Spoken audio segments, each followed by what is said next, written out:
अशी कोणाचंच ऐकत नाही, कोणाचंच नाही ऐकत. आता समाजाची स्थिती आहे की अजूनही आमचा पारधी समाज आदिवासी जो जंगला बाहेर राहतो तो कोणालाच दबला नाही, दबलाच नाही, दबतच नाही. हा मूळ गुण आहे आणि या लोकांना त्याचा धाक वाटतो म्हणून का समजा, काय वाटतो म्हणून समजा.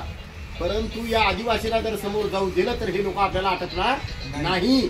म्हणून त्याचा अंगठा, त्याची कमजोर बाजू जे काही आहे ते मेन काही कापून घेतलं म्हणजे हे पुढे काही जाऊ शकणार नाही. हे शिक्षण घ्यायला गेलं, आता शिक्षण घेऊ द्यायचं नाही. हे शाळा काढले, त्याला शाळा द्यायची नाही. त्याला हे केलं म्हणजे काय समोर चालेल त्याला होऊ द्यायचं नाही. कारण याची शक्ती जर निर्माण झाली हे कोणाला अटकणार नाही. म्हणून या आदिवासीवर हे तुम्ही पासूनच जे अन्याय अत्याचार चालू आहे ते इंग्रजांनी तर कमी केले पण ते प्रस्थापितांनी जास्त केले, ही वस्तुस्थिती आहे. म्हणून हे सरांना सांगायचं होतं की प्रस्थापितांनी जे केलेले अत्याचार आहेत हे इंग्रजांनी केलेले जास्त नाही. जेवढं इंग्रजांनी केले त्याच्यापेक्षाही किती पटीनं त्यानं प्रस्थापितांनी हे खाली घातलेले, जमिनीमध्ये घालण्याचा प्रयत्न केलेला आहे. म्हणून सर्वांनी लक्षात ठेवा आणि आपण शिराळे सरांनी केलेलं मार्गदर्शन हे अनमोल आहे. त्याचप्रमाणे आज आपल्या इथे उपस्थित असलेले श्री गवई सर मला वाटतं प्राध्यापक आहेत. आणि हे शमशेर नाव ठेवले ना, शमशेर म्हणजे काय रे? शमशेर म्हणजे काय? तलवारी साथ चमकायचं. तुम्ही आता नाव काय आदर आहे बहादुरी अशी शमशेर चालवायचं, चमकायचं म्हणून नाव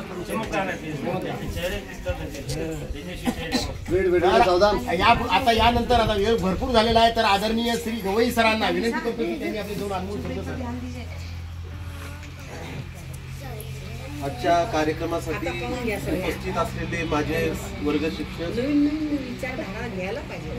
आदरणीय शिराळे सर, माझे मी पहिलीच्या साथीच्या शाळेवर होते, बारावीसाठी माझे वर्ग शिक्षक होते.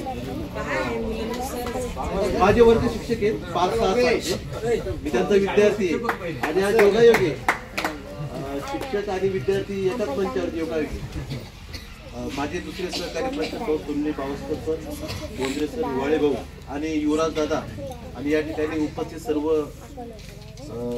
भगिनी आणि बालमित्रांनो, अगोदरच्या वक्त्यांनी बिरसा मुंडा यांच्या जयंतीच्या संदर्भामध्ये आमच्या महापुरुषांच्या जीवनचरित्रावर प्रकाश टाकलेला आहे. विद्यार्थ्यांनी सुद्धा खूप छान पद्धतीने या ठिकाणी सादरीकरण केलेलं आहे.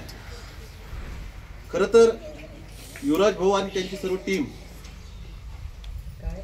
त्यांनी जो हा वसा हाती घेतलेला आहे तर हे सावित्रीमाई ज्योतिराव फुलेंचे सारखे त्यांचं काम आहे.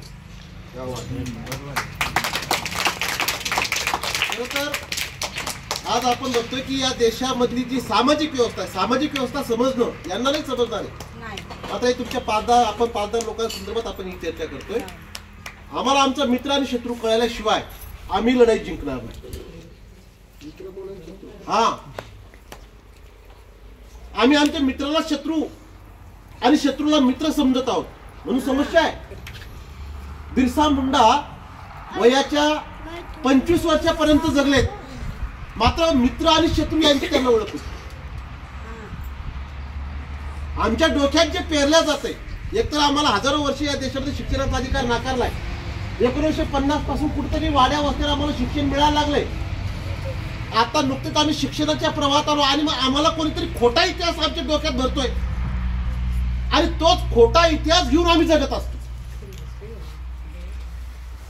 आणि म्हणून आम्हाला प्रत्यक्ष जो इतिहास आहे तो आम्हाला वाचावा लागणार आहे.